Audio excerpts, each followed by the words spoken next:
He kōna ipurangi tēnei nā te reo irirangi o Aotearoa. Just a quick warning, this podcast contains strong language and descriptions of violence some listeners might find confronting. When you make podcasts, you never know who'll agree to talk to you. You inevitably tell yourself, there's no way they'll say yes. And when it comes to cops, past and present, my experience has been they're usually reluctant to discuss their cases. And the general rule is, the more senior the officer, the less likely they'll agree to be interviewed. Hello, Ken speaking. So when Ken Thompson, who was police commissioner during the Darcy to Hira murder investigation, agreed to speak to me, I'll admit I was somewhat surprised. Oh, Ken, it's Mike Wesley-Smith here. Yeah, Hi, how are you? good, thank you.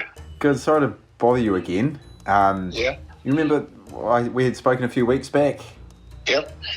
Ken's retired now. He's in his 90s and lives north of Wellington. Coming from a long line of cops, Ken's own police career started in 1951, and he quickly moved through the ranks, becoming New Zealand's youngest commissioner, a role he held from 1983 until 1987.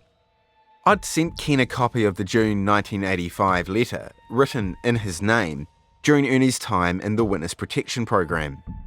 The one journalist Keith Davies described in the last episode. Commissioner Thompson wrote to the Secretary of Justice, S.J. Callan, fearing for Ernie's safety, of his refusal to give evidence, of his solitary confinement in Takapuna, and the only suitable option of keeping him in a motel. I asked what Ken could recall about the letter. Ken phoned me and said he was happy to talk. Are you okay to do a phone interview? Oh, yes, yeah, no worry. Now, if I was surprised at him agreeing to be interviewed, well, that was nothing compared to his surprise about that letter. What was your response to seeing that letter? No, I hadn't seen it. I didn't know anything about it. You told me. Wait a second, what? Ken's reply stopped me dead in my tracks. He'd never seen that letter? Not until I sent him a copy? Now, it's important to point out, the letter purportedly from Ken is not signed by him. It just has his name printed on it. In fact, the letter isn't signed by anyone. Ken went on to tell me he doesn't actually recall being briefed at all about Darcy to Hira's murder or Ernie's Witness Protection Program. And obviously it has been a long time since the events in question. Do you consider that if it's possible that maybe you were briefed but can't recall it after the passage of time, or is this something you would have remembered? I can recall a lot of things during my time, but certainly not that one. And do you have any idea why you wouldn't have been briefed? No. The fact that it was so unusual, Yeah. it seems like a most unorthodox process to me. Now, the investigation did make the papers, but it's possible Ken missed the coverage. The case didn't make headlines in our biggest newspapers, and I don't think it was covered by the 6 o'clock TV news.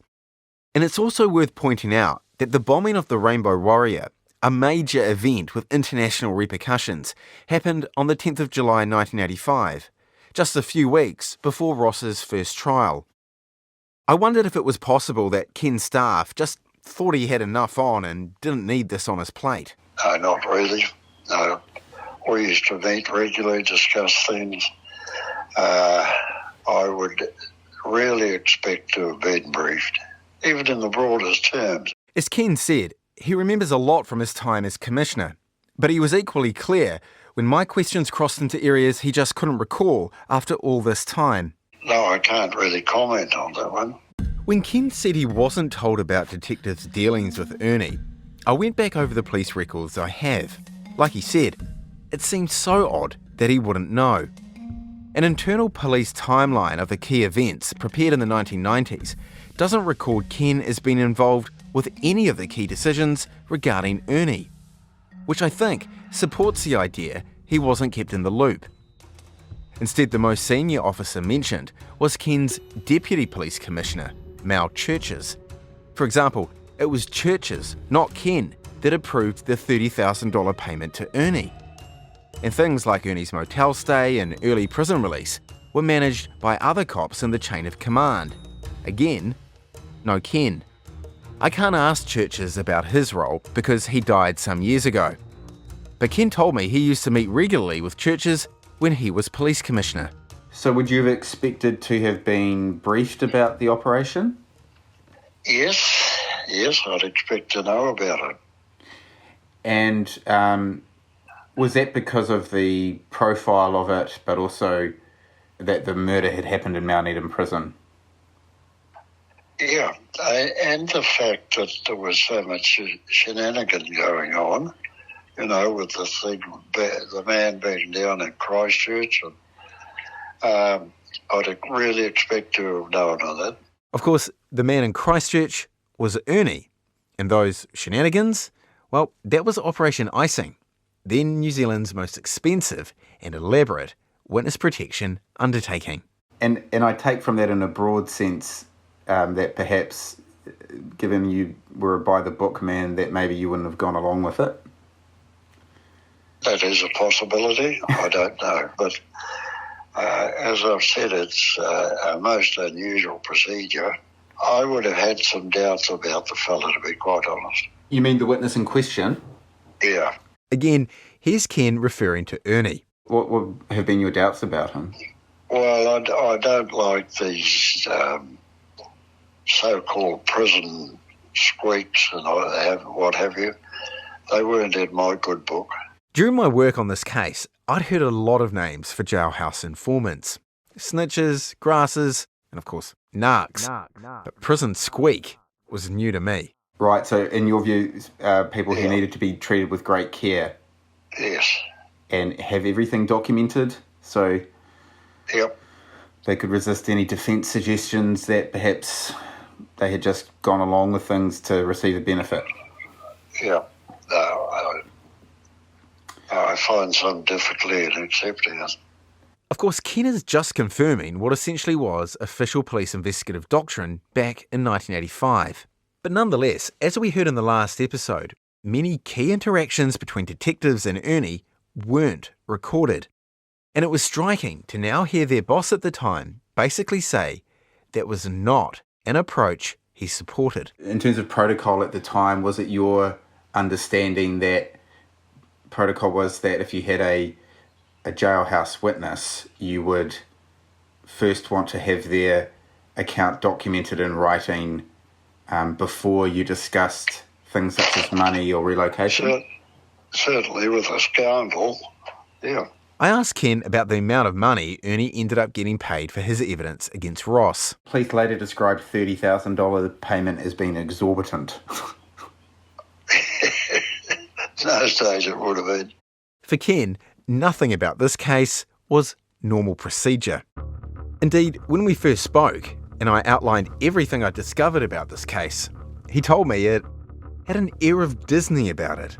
Yeah, that's right, quite right, yeah. Well, I still believe that. Yeah, perhaps one that you raise an eyebrow at. Yes. True. You're listening to Nark, an RNZ investigative podcast. I'm your host, Mike Wesley-Smith. This is episode 8, Honour Among Thieves. In this episode, you'll hear the evidence given to the jury in Ross Appelgren's first trial. You'll hear how they were asked to weigh the testimony of fraudsters and crooks and try to decide who was telling the truth. But as in many cases, before the jury heard this story, one reporter was all over it. A little man just came in off the street and asked to see me and gave me the amazing story about what was going on in the prison and Darcy to Hira's death. In 1985, Claire Parker was a senior journalist at the Sunday News newspaper in Auckland. And I loved it. The Sunday News was like a family to me. I worked with some of the best journalists that you could possibly ever meet. Police had been tight-lipped for weeks about their investigation into Darcy Tahira's murder. No press releases, no press conferences, radio silence. But their investigation, which Ken Thompson would come to describe as Disney-like, was about to become public. Because while police weren't talking, other people were. Claire was in her office at work that day in March 1985 when in wandered that little man with information about the Mount Eden murder. He was a certainly a person who was in the know. He knew what he was talking about. So that conversation you had with him then became the principal basis for your reporting in March of 1985 about the case? That's correct, yes. I wrote from what this man told me. And of course, those were the days of shock, horror, probe. And I think that story had all those three elements. Claire's explosive story made the front page on the 10th of March 1985 under a large headline, Brutal Jail Drug Killing. It was accompanied by a mugshot of Darcy. Here's Claire reading from her article. A prison inmate brutally bludgeoned to death after he ripped off a jail drug ring, owed prison thugs $1,000 protection money. Prisoners have apparently stated that Darcy Hira, a prison trustee whose real name was Anthony Clement Hira, was supposed to collect a drug drop from the women's toilets on January the 5th. Hira allegedly not only had his own little drug racket operating, but also because of his trustee position, which allowed him free access, ferried drugs for the hardcore. You could get anything from heroin, marijuana to pills, anything you wanted, said our informant. It's claimed that when the drug drop vanished, the drug ring met to discuss beating up Hira. The next morning in the kitchen, other prisoners present were told to disappear because there was going to be a fight. Allegedly, the dead man was dealt severe blows from behind. Claire's reporting rattled the police investigation. I know that because of an internal police memorandum I discovered among Ross's old files. The memo, dated June 1985, was written by Detective Sergeant Neil Morris.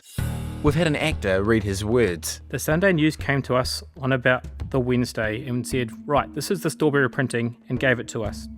It was quite accurate, surprising for them. Have you got any comment about it? Not, is it true, or do you want us to print it, but is there any comment? And Jenkinson just said no. He had no comment at all. Jenkinson is, of course, Detective Chief Inspector Peter Jenkinson, the man we've come to know quite well. He was Neil Morris's boss, in charge of the Darcy Hira murder inquiry. And it appears Claire's questions forced police to move. We went out on Friday and charged the guy. That guy being Ross Appelgren. Until I told her, Claire had no idea her article had accelerated the arrest of Ross Appelgren. Oh, I think they were probably in panic mode. I always found, on a one-to-one basis, police very obliging. But the moment they got in a huddle, they just got a little bit overcome with their own protocols. Claire's suspicions there are backed up by Detective Morris's memo on Ross's arrest and the part the Sunday News played in it. Expecting that probably, if the fact he was charged was in the paper on Saturday morning, that might negate a fair bit of the story or stop them printing so much. They went ahead with the whole lot anyway. The whole story, what it was about, the motive, didn't name the witnesses, but described them, including Ernie. They went off on another tangent, but they quite clearly knew he was one of the people we were talking to. Even 40 years later, Claire's article is impressive. Her reporting of the murder's circumstances was broadly consistent with the prosecution case that hadn't even been made public. And she was on a roll. 2 weeks later, she broke the story that police had opened an additional investigation into claims of corruption at Mount Eden Prison. An Auckland police inspector is currently assessing claims of drug trafficking, prison gambling racket, and sexual perversion at Mount Eden Prison. However, Senior Sergeant Trevor Tozer of Auckland Police said yesterday police were not in a position to comment on the allegations at this time. Claire's source for all this? That mysterious man who came in off the street. What can you recall about this man that came in randomly to see you? Practically nothing. Not terribly tall, well built, I would say Maori or part Maori.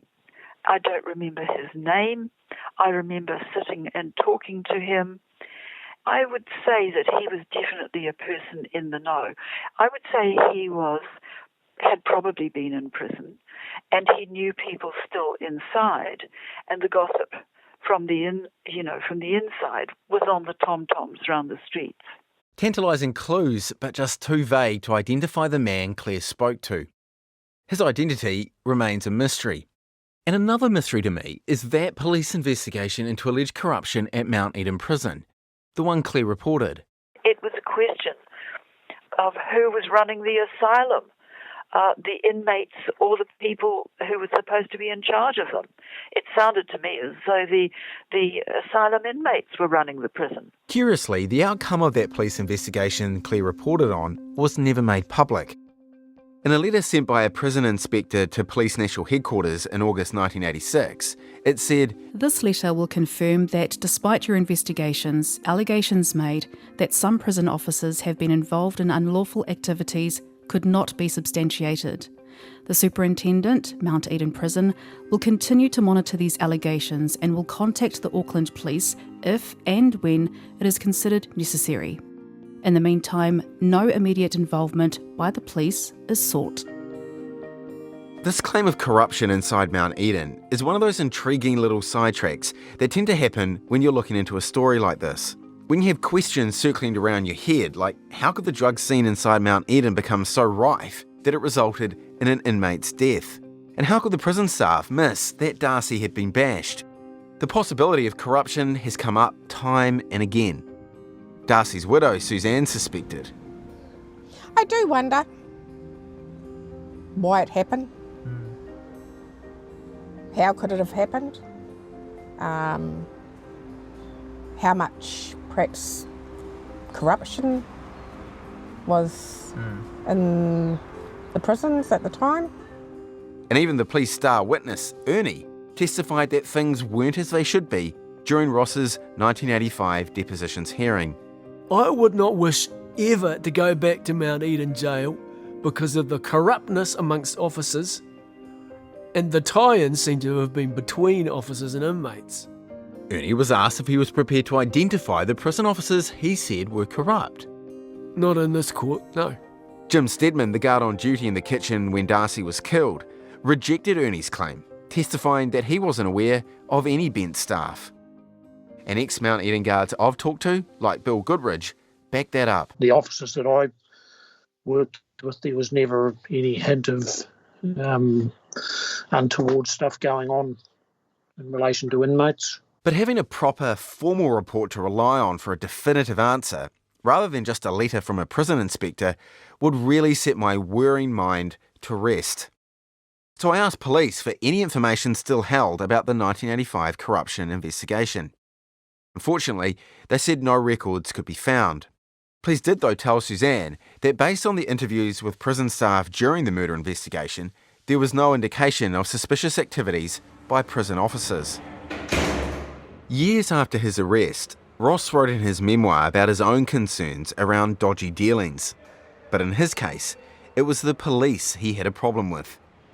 And with the blessing of his family, using AI and Radio Pacific's audio, we're able to hear Ross's words in his own voice. I think they were getting embarrassed about the fact that they hadn't made an arrest in what looked like an apparently simple murder case. They were pretty desperate to hang it on someone, and I think I drew the short straw. Some short straw, a murder rap with a long lag at the end of it. Ross suspected the police were targeting him. That's according to former prison guard Mark Anthony. Ross Appelgren actually said it to me, was that he had done a lot of bad things in his life, but not murder, and those cops were desperate to get him because he made idiots of them. They were desperate to make him pay for some of the stuff that he had got away with. I think more likely, the real reason for Ross's arrest is the one presented at trial, and that was Ernie's eyewitness account. Ernie's word against Ross's. To defend him on the murder charge, Ross had his longtime defence lawyer, Mary Beth Sharp. She was unable to be interviewed for this podcast as she is now a district court judge, and the case is back before the Court of Appeal.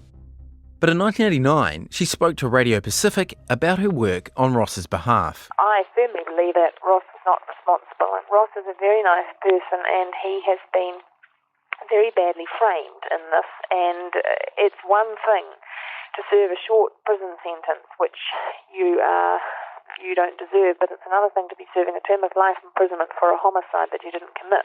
To help her, Sharp chose fellow defence lawyer Geoffrey Wells. It was going to be a tough fight. They were up against experienced Crown Prosecutor Stuart Grieve, who's now a King's Counsel. I approached Mr Wells and Mr Grieve for an interview. Mr Wells declined, while Mr Grieve said he couldn't comment given Ross's estate has launched a new appeal against his conviction. Ross's depositions hearing in May 1985 was the first time he heard what Ernie and Gordon had to say against him. In a 1996 interview with journalist Keith Davies for Metro magazine, Ross recalled a somewhat dramatic appearance from Ernie. When Ernie came to the point where he had to say he saw Ross attack Darcy, he apparently fell to the floor in the witness box. I'd never seen anything like it. He was rolling around on the ground, screaming that he couldn't go on. I took him away. The hearing transcript is slightly less descriptive, just recording, quote, witness visibly upset, court adjourns. Ernie returned half an hour later, regained his composure, and described witnessing Ross bash Darcy to death. As we heard in the last episode, at the conclusion of the deposition hearing, the court decided Ross would go on trial. The date was set for the 22nd of July, 1985. From the moment he was charged, Ross and his lawyers didn't think the police had given them all of Ernie and Gordon's statements. I always suspected, and Ross was absolutely certain, that there were many more statements which were not being given to us. They were right. For Ross's upcoming trial, they would only get Ernie and Gordon's deposition testimony, which was based on their police interviews that implicated Ross. I fought long and hard, day and night, literally for many, many months, to get hold of all the statements that were made by the various persons concerned. The police were extremely unhelpful in every single situation and every step of the way. They had to be pushed to the absolute limit. They weren't told about Ernie and Gordon's first interviews, the ones we heard in an earlier episode, where both men made no mention of seeing or hearing anything about the murder. Mary Beth Sharp must have made inquiries to the Ombudsman. I remember receiving a phone call when I was in Parry Max. The Ombudsman's office said they'd been told there was no more evidence available, and that was it. All rise. The Honourable Justice Maxwell Vautier of the High Court at Auckland presided over case number 72/85, Queen v Ross Appelgren. The first trial, I just could not take my eyes off him. That's Darcy to Hira's wife, Suzanne Young. And I just sort of had the stare at him and the smirk on his face. I remember the smirk on his face. And I just thought, oh my God, you're just, and I thought, you're a bad person. She was only 20 when she sat through the trial of the man charged with murdering her husband. I think Ross had made the whole situation about him and not really, about what happened to Tony. It was like, look at me. Did Appelgren ever look remorseful? No. No. Not once. Not once. The trial was scheduled to last around a week, with a jury hearing from 27 witnesses, 18 for the prosecution and 9 for the defence. And the Crown case at the trials was that Appelgren killed him after a drug deal went wrong. Unfortunately, the hearing wasn't audio recorded, so the lawyers' submissions and the witness testimony you'll hear have been recreated with actors using the court transcript and media reports. Except, of course, for Ross Appelgren, which, as we've mentioned, is AI generated using his actual voice. On the morning of the first day, Prosecutor Stuart Grieve stood to give his opening address to the 12 jurors. Like all criminal cases in New Zealand, the onus was solely on the prosecution to prove Ross guilty of murder beyond a reasonable doubt. Grieve told the jury Darcy was killed with a heavy wooden paddle because he'd ripped off Ross Appelgren, a member of the jail's flourishing drug trade. Grieve explained that following the attack, prison staff located money and 16 cannabis joints in Darcy's locker. Those were the drugs the Crown believed Darcy had intercepted and started selling around the prison. Angered by the theft of his weed, Ross had brutally bashed Darcy, fracturing his skull and ending his life. At this point, Grieve set the stage for the introduction of his main witness, that brave inmate Ernie who'd stepped forward to see justice done while others stayed silent. In a prison situation, the phrase, honour among thieves, has real meaning. He then called his two key witnesses, Ernie and Gordon. You've already heard their police statements, but to remind you, here's the main thrust of their evidence at trial. First up, there was Gordon, who testified Ross was angry because he thought Darcy had nicked his drugs. He said, "I'm definitely not going to let him get away with it. I'm going to deal to him." Then there was Ernie, who said it all played out in front of him. Ernie described getting up that morning, doing the dishes, then going into the lunchroom to have a cuppa with another inmate I've called Logan. Ross Appelgren came into the lunchroom and told Logan and I to fuck off were his words that he used. He had something to do. Ernie and Logan did what they were told, and not long afterwards, Ernie said Darcy walked into the kitchen. I saw him on 2 occasions when he entered the kitchen, and I saw him go through down to the bench area and the cooker-fryer area, and he disappeared out of sight, and the last time I saw him prior to entering the lunchroom was at the doorway going into the lunchroom. About what time did you see him? About 7 o'clock. Did you see what he did when he went into the lunchroom? No, I think he was carrying something. I didn't see what it was. And he went into the lunchroom. I saw his back. So according to Ernie, Darcy enters the lunchroom around 7 a.m. A short while later, though he doesn't say how long, Ernie said he saw Ross. He was going at a pace into the lunchroom. The paddle was like so, and he went in a bit of pace and swung this paddle, and I heard a clack, a loud kind of noise. Do I understand you to say you saw 4 striking movements with the paddle? 4 swings. The first from over the right shoulder, the remaining 3 from over the left shoulder. Correct.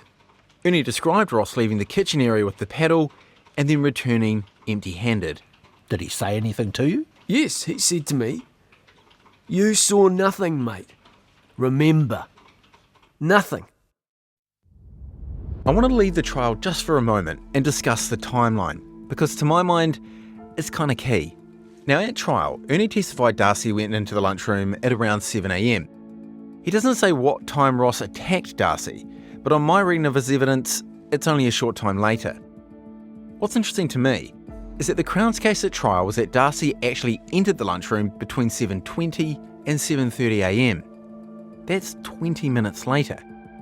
So why didn't the Crown rely on their main witness's timeline? Well, it's not clear, but it might be because the later timing is more consistent with the testimony of prison staff like Jim Stedman and the nurse, the witnesses, without criminal convictions. Look, now in fairness to Ernie, people can be mistaken about exact timings. But what the jury didn't hear was that Ernie's timeline had actually changed. In his first police interview on the day of the attack, Ernie said Darcy entered the kitchen around 7:30 a.m. and that he found him convulsing in his chair around 5 minutes later. Then, in his main police statement 6 weeks later, Ernie said it was about 7:10 a.m. that Darcy was in the kitchen and walked to the lunchroom where he was assaulted not long afterwards. Given Ross would testify he was somewhere else when Darcy was attacked for only 2 or 3 minutes, again, I think the timeline is crucial. Yeah, it wasn't really debated at trial. But that might have been because the defence team didn't want to get into it. Because Ross, well, he had problems with the timeline too. Okay, let's jump ahead a bit to Ross's testimony.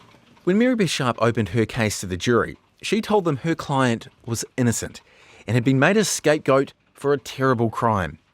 And, she said, they would hear from the man himself during the trial. My full name is Ross Gary Appelgren. Now, Ross's decision to testify was kind of unusual. People accused of a crime have a legal right to silence, and many exercise it. After all, they don't have to prove anything. Only the prosecution does. Some defence lawyers say it's usually too risky to put defendants on the stand. And that's because a skilled prosecutor like Stuart Grieve can do a heck of a lot of damage to a defendant's credibility by blowing holes in their story. But Ross thought the risk was one worth taking. He started by telling Sharp about his relationship with Darcy. I first met Darcy in 1969 or 1970 in Paparoa Prison and I've known him ever since, off and on. What was your relationship with him like at Mount Eden Prison after you began to serve your prison sentence? Fairly casual, but we got on all right, yes. Did you have any reason to injure Darcy Te Hira? No, I did not. Did you injure him? No, I did not. Did you have any specific conversation with Gordon or Ernie after Mr. Te Hira had been removed from the kitchen as to what might have happened to him? Not specific conversations, no. Ernie and Gordon had both testified that Ross's motive for murder was retaliation over stolen drugs. So was Ross the drug dealer the Crown said he was? Motivated to murder after Darcy took his stash? During the time you were working in the kitchen, did you yourself smoke any cannabis? Yes, I did. Are you able to tell us who was your source? I had two sources. Darcy was one and Gordon was the other. Did you yourself ever participate in any drug dealing? No, I did not. Did you ever have any drugs ripped off? No. Now on this point, Ross actually had some support from Jim Steadman, the prison guard in the kitchen the day Darcy died. Steadman had earlier testified at the deposition hearing he had no reason to believe Ross was dealing drugs in the kitchen. It was a view shared by other former guards who knew Ross, such as Mark Anthony. Was Ross someone that you knew to be involved in doing drugs or dealing drugs? No. Certainly not that I saw, Mike. Dominic Malcolm worked as a guard at Parimoremo Prison when Ross was there in the early 1990s. Having said that, though, I'd have to say that the prisons had a very robust system of being able to disperse drugs around the place, and you'd be pretty hard pushed, I would have thought, to be able to identify any one person who was responsible for it. Back in the courtroom, Sharp continued her questioning of Ross. The next topic was the day of the murder. Ross said he started work in the kitchen just after 5 a.m. Did you see Darcy Te Hira that day? Yes. When did you see him? I saw him come into the kitchen from just past the lift entrance. Do you know what time that was? Approximately 7:30, around that time. Then came the key part of Ross's evidence, and the heart of his defence, where he said he was when Darcy was assaulted. Did you leave the kitchen at any time on the morning of 6th January 1985? Yes, I did. Do you know when it was you left the kitchen? I don't know the exact time. In relation to seeing Darcy Te Hira come into the kitchen, for example? I saw Darcy come into the kitchen and I was working at the boiler, and it would only be a few minutes after that I left the kitchen for a couple of minutes. Again, the timing becomes important.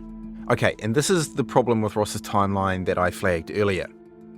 If Ross says he saw Darcy come in around 7:30, and Ross goes to the toilet a few minutes later, let's say between 7:30 and 7:35 a.m, that means, on Ross's own timeline, he could have been in the kitchen during the period, which was 7:20 to 7:30 a.m, when the Crown says Darcy was attacked. I know hindsight is 20/20, but it's so frustrating, for me anyway, that there wasn't more effort by either side in establishing a more definitive timeline for the jury. And, if I'm being selfish, for someone like me, trying to make sense of all this 4 decades on. Back in court in 1985, Sharp was more interested in what Ross did after he left the kitchen. Where did you go? Down to the toilets. How long were you away? 2 or 3 minutes, not very long. After Sharp had finished with her questions, it was prosecutor Stuart Greaves' turn to cross-examine Ross. This was the risky part. Greaves now had the opportunity to push Ross and stress test the strength of his alibi. I understand your evidence to be some short time after Te Hira appeared in the kitchen, you left to go down to the cell block to go to the toilet. Yes. And you were away for 2 or 3 minutes. Yes. I suppose you've got some witnesses, have you? No. Anybody being called to say they saw you down at the toilet or anything like that? Not to my knowledge, no. Next, Greaves asked Ross about Ernie's testimony, the man who'd accused him of murder. On one aspect, Ross actually agreed with Ernie. He admitted telling Ernie and Logan to leave the lunchroom shortly before Darcy came into the kitchen.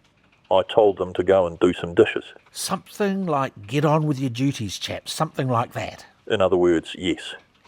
Ernie said that you said to them, fuck off, I've got something to do. Did you say that? No, I did not. Nothing like that? I might have used the word fuck off, but nothing like the other. General swearing in jail is just a general sort of thing. Then Grieve introduced the next point he wanted the jury to latch onto. The other man, Ernie, he hadn't been in the kitchen very long, had he? No. If Ernie was lying, why out of all the inmates did he choose to accuse Ross? He said he had virtually no contact with you while he was in Mount Eden prison. Do you agree with that? Yes. You bore no grudges against him for any reason, did you? No, not really. I hardly knew the fellow. So far as you were aware, he had no reason to bear any grudges against you. Not as far as I'm aware, no.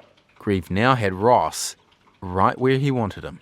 You see, Ernie then told us that having been told by you to get out, he moved back to the dishwashing area, and not long after that, he saw you going into the lunchroom holding one of these paddles.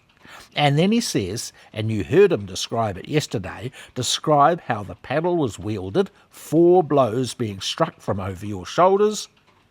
Do you deny that? Yes, I do. Very much so.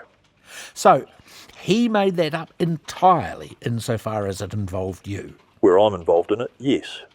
Why do you suggest he might do that? At this point, you can see why Ross, his lawyers and the jury should have been told police had initially considered Ernie a suspect. You told us he's got no grudges you know of.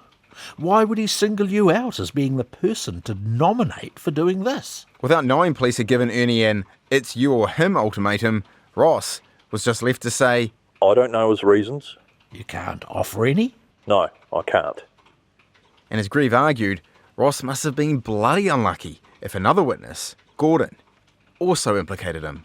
For some reason, Gordon has chosen to put you in the limelight, so to speak. Yes. See, Gordon said about a couple of weeks before the 6th, you had said something about having been ripped off for an ounce of dope. Did you say something like that to Gordon? No, I did not. So, Gordon has made that up, has he? That's quite incorrect. Quite incorrect, yes.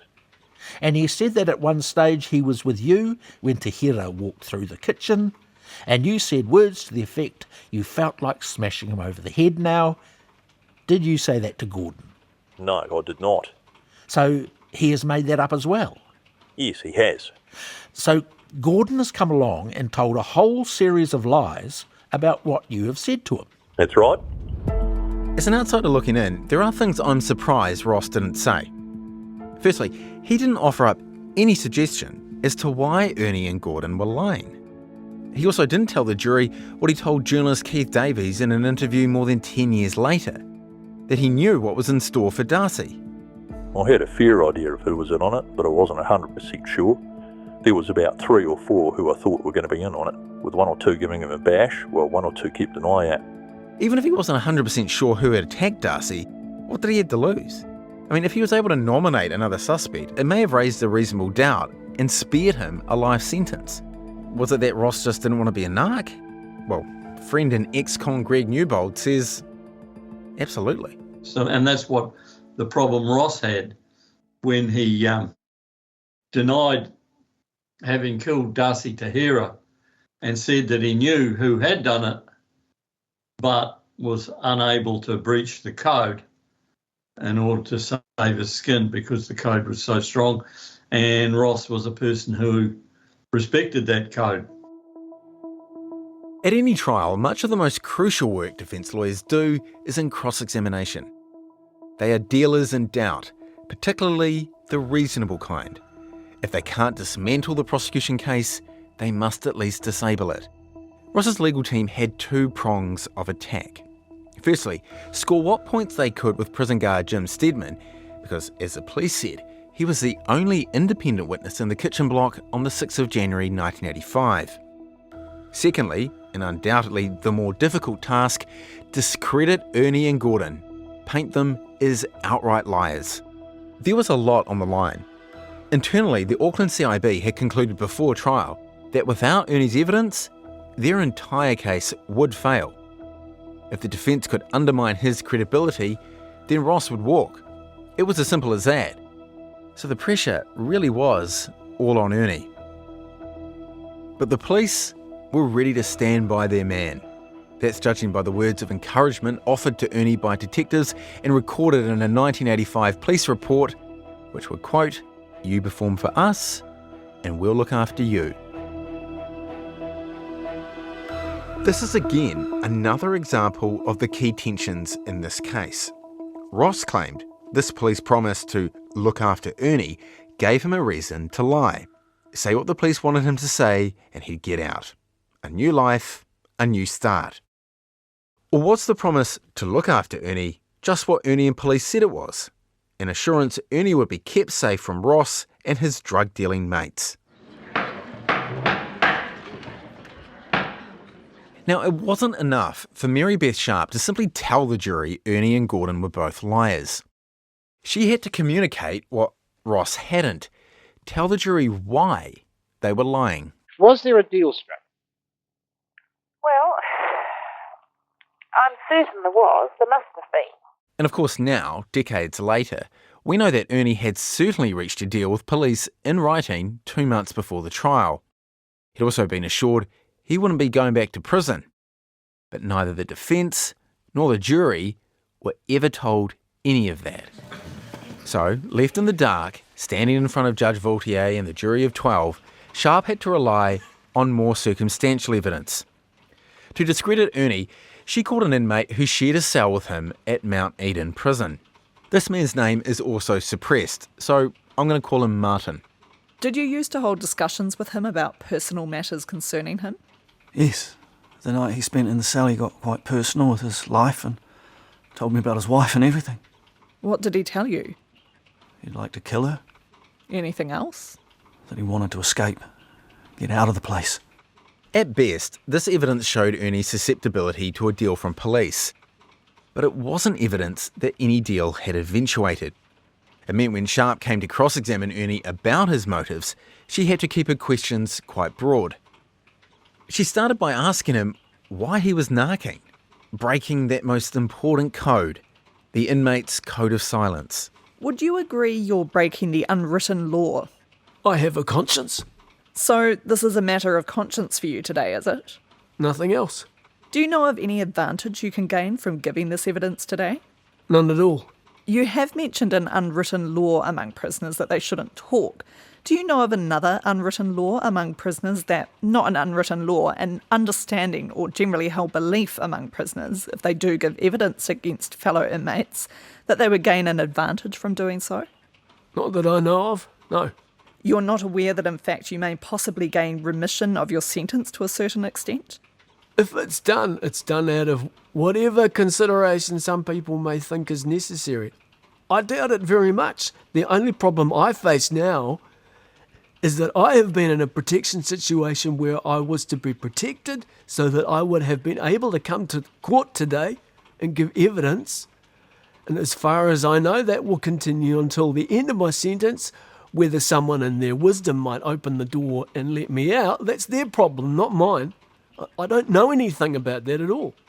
You won't be applying for a remission of your sentence? No. You will be content to serve out the sentence you were imprisoned for? That's right.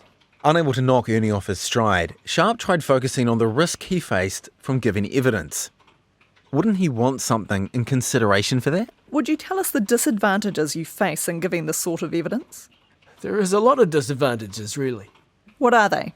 Going back to how far? Well, let's break it down. Is one of the disadvantages of giving this evidence your fear of being attacked by other prison inmates? Yes. And is it a disadvantage that you should be in protective custody? Yes. For your own safety? Yes. Presumably, protective custody would have to continue until you end your sentence? Correct. I put it to you, you have done this to gain for yourself an early consideration to gain an early release from your sentence. If I had done that, I certainly have not got anything out of it. Do you know you won't be released early?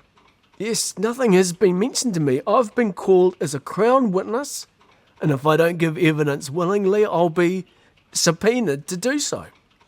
And you won't apply for a special early release after giving evidence today? I don't know. I can't tell you that. I don't know what I'm going to do. I may apply. I may do a lot of things if I find it too difficult in the months to come. It may be necessary for someone to take some kind of action. Of course, all these years later, we know it wasn't that simple. Ernie was saying he was gaining no advantage, he wasn't expecting to get out early. Yet we've heard he'd been writing letters demanding just that. There are police records showing detectives repeatedly assured him he'd get early release.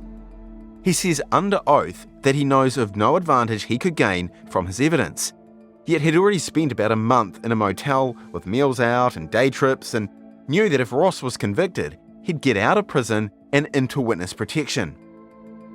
I mean, let's be honest, it's hard to square what Ernie said on the stand with what we've heard in the previous episodes. Sharp, though, knew none of this. She didn't have those documents, so she was fishing. And it was the same with Gordon, the Crown's other main witness. Without evidence of any advantages he may have gained, it was pretty difficult to pull off. Isn't there a commonly held belief among prison inmates that if they give evidence or implicate another prison inmate to the police in respect of a major crime, they will get substantially early or even instant release? I think that's a fairy tale myself. Don't you believe it's a possibility in your case, and isn't that why you are telling us this story? No, it's not.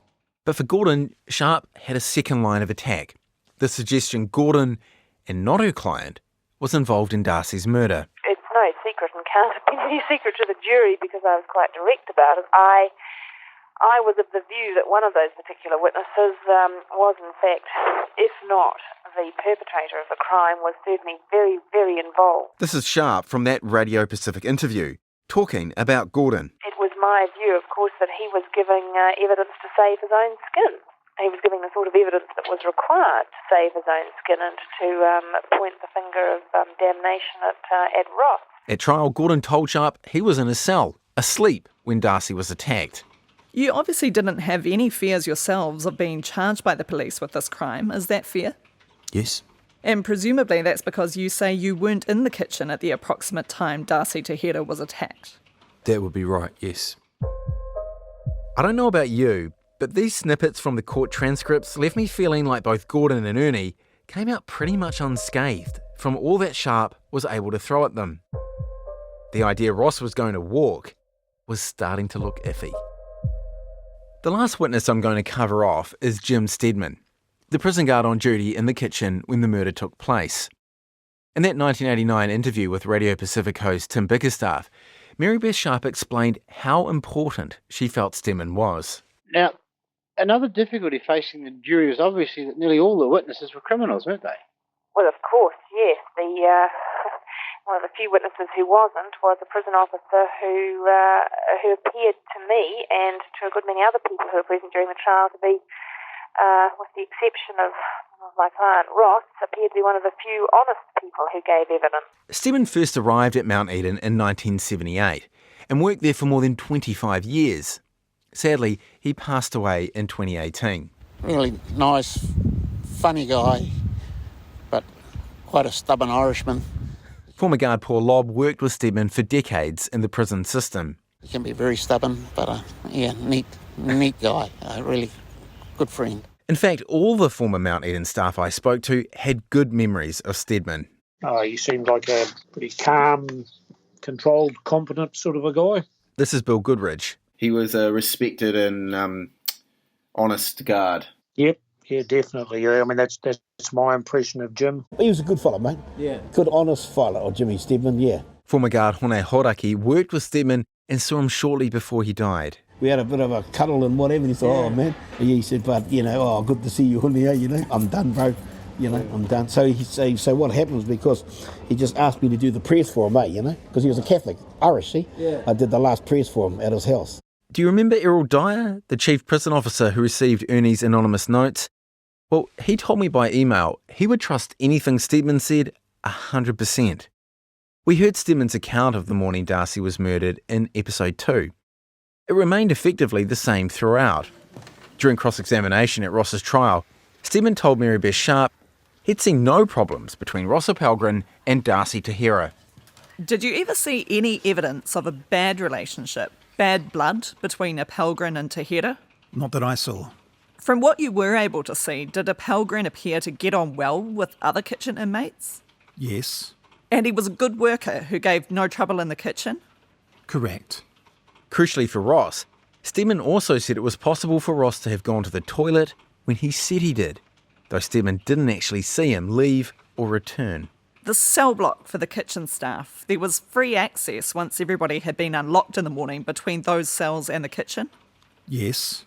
So that any member of the kitchen staff who needed to go back to his cell for any reason or go to the toilet, for example, could just walk down the alleyway and through into the cell block area. That's right. And it wasn't necessary to tell you they were doing so? Correct. To Sharp, Stedman's evidence was also significant for the areas where it differed from Ernie's. Ernie claimed Stedman's view of the attack was blocked by inmates standing in his office doorway. Is it possible that there was Frank and 2 other inmates crowded around your office door talking to you at the time Ernie came to your office and attracted your attention? I don't remember, ma'am. Your memory tells you there was only Frank with you talking to you when Ernie came up? From memory, yes. Then there was Ernie's testimony that when he entered the lunchroom and saw Darcy injured, he noticed a broken piece of paddle on the floor. When you went into the lunchroom to look at Hira on the first occasion, did you notice a piece of wood on the floor? No. But then a rather unusual thing occurred when Sharp had Stedman describe whether he saw spilled food on or around Darcy when he found him. The prison nurse who had treated Darcy earlier testified she'd seen food on the wall near where Darcy was sitting. Here's Mary Beth Sharp in that Radio Pacific interview on why this was all significant. Ross was stirring a vat full, from memory once again, of rice. There was quite a description by one or more witnesses of porridge all over the lunchroom in which the deceased was found. And it was very logically a question to put to the prison officer concerned as to whether or not he saw any rice. So at trial, Sharp asked Stedman that question. Her point was, if Ross had beaten Darcy with the paddle he'd been using to stir rice, presumably there would be rice found on Darcy or in the near vicinity. When you went into the lunchroom the first time, did you notice any rice on the floor or the walls? No. However, Sharp says Justice Vautier, in his summing up to the jury, misunderstood the point of her question.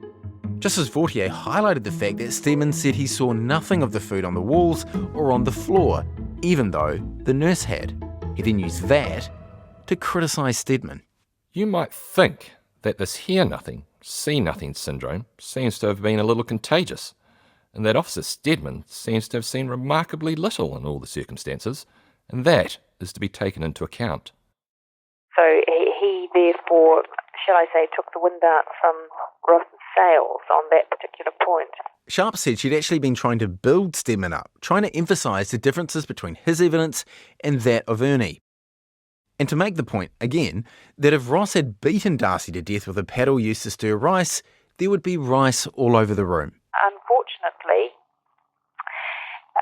his evidence and the way in which he gave it was completely misinterpreted by Mr. Justice Vautier, who made it clear to the jury in his summing up what he thought of the witness, which was that he seemed to be suffering from a see no evil, hear no evil sort of syndrome. That was Mr. Justice Vautier's impression. My impression, and certainly other people's, was quite different. So if you accept him, you're dealing with nothing but prison inmates, virtually. And those prison inmates, of course, were in there for various crimes, for various reasons, for various lengths of time. And you're always in a position of difficulty there. You're asking a jury to believe one convicted felon, as the Americans would say, against another. When the witnesses' evidence finished, it was left to Prosecutor Stuart Grieve and Ross's lawyer Mary Beth Sharp to give their closing addresses to the jury. A focus for both was persuading the jury that their convicted witnesses should be believed. Grieve went first and straight to the heart of the case: credibility. The credibility of Ernie, who said he saw Ross wield the paddle, versus the credibility of Ross, who said he didn't do it. They are not people of good character, in any of them. The difficulty you have is deciding where the truth lies when you have people of bad character telling you different stories. They are all jailbirds, aren't they? But Grieve asked the jury to consider whether Ernie was the same type of jailbird as the others they'd heard. I suggest to you, running through some of the others was a whiff of the heavy. The heavy mob has been through the court. He said Ernie was to be commended for being prepared to suffer the consequences of going against the criminal code, to narc against a fellow inmate. The case illustrated a feature of criminal trials, that the Crown could not be selective in its witnesses. You have to take your witnesses as you find them. Sharp then presented her rebuttal. Ross, she said, was in no way responsible for Darcy's injuries and didn't know how they'd occurred. As for Ernie, she warned the jury it would be dangerous to assume he broke the criminal code simply to tell the truth. He may have, instead, been seeking some personal advantage in return for giving evidence. Then there was Gordon. Sharp invited the jury to consider that maybe he'd lied to gain an early release because he couldn't stand prison. Or indeed, whether his motivations were more sinister, that he may have even been the murderer and was protecting himself by pointing the finger at Ross. The jury started its deliberations around 12:30 p.m. on Friday, the 25th of July 1985. While they were out, Ross felt so confident he had a nap, as he told journalist Keith Davies years later. I was just so relaxed about the whole thing. I remember Mary coming down to the cells when the jury was out. She said, "How can you sleep?" And I said, "Because I'm going to be found not guilty, because I'm not guilty." Even though I knew it hadn't looked good in court, I thought it's not going to happen, you know. It can't happen because I didn't do it. And they just weren't going to find me guilty. I thought the lies that had been told in court that day were so obvious that no jury could be swayed by them. Ross couldn't have been more wrong. The jury returned with their verdict almost 4.5 hours later. At 5 minutes before 5 p.m. that Friday, the jury foreperson stood and announced their decision. Guilty. I was pretty bloody cut back. Up till then, I believed in the system, even though I'd been in the life I was in, because, you know, let's be honest about it, every other time I'd gone to court, I'd been guilty. Sitting through it all was Darcy's wife, Suzanne Young, who had always believed Ross was guilty of murdering her husband. Now, a jury agreed. He was guilty. Yeah. I said, yay. Do you remember, was that what you actually said out loud? I was like how I felt. Yeah. I said, you deserve it. Like, justice has been served. Reflecting on the verdict during her interview on Radio Pacific, Mary Beth Sharp was convinced Ernie's evidence had been the difference. It seems to me, in retrospect, that the jury chose to believe rather the evidence of a white-collar criminal above any other criminals, and that may be a symptom of our society, that a criminal can be convicted of an offence which is basically a white-collar crime, shall we say fraud, something of that nature, and will be nevertheless considered to be perhaps more honest or more desirable than somebody who's in for a burglary. Justice Vautier told Ross there was only one penalty he could impose for the charge of murder, a life sentence. Ross Appelgren, the career burglar, was now Ross Appelgren, the convicted murderer. As I was driven away from court, a prison officer told me, "You're a mug, mate. You're taking a fall for someone else. You know it, I know it, everyone in the mout knows it. But how was I going to prove it? Who would believe me? Why should I be believed when so many others weren't?" So Ross is off, back to Parry. Ernie is off, looking forward to freedom. This kind of feels like the end of the story. But it's not. It's so far from not. Ross begins looking for something, anything, to reignite his fight. What he didn't expect was that something would come from Ernie. Gordon has probably done a lot of jail and now knows he could be in more trouble. Something Ernie hadn't told Ross's trial, that he had accused Gordon, his fellow Crown witness, of involvement in Darcy's murder. Gordon said, "What's your step today?" Of course it's worthy of scrutiny. Why was something like that put to one side? All this and more on the next episode of Nark.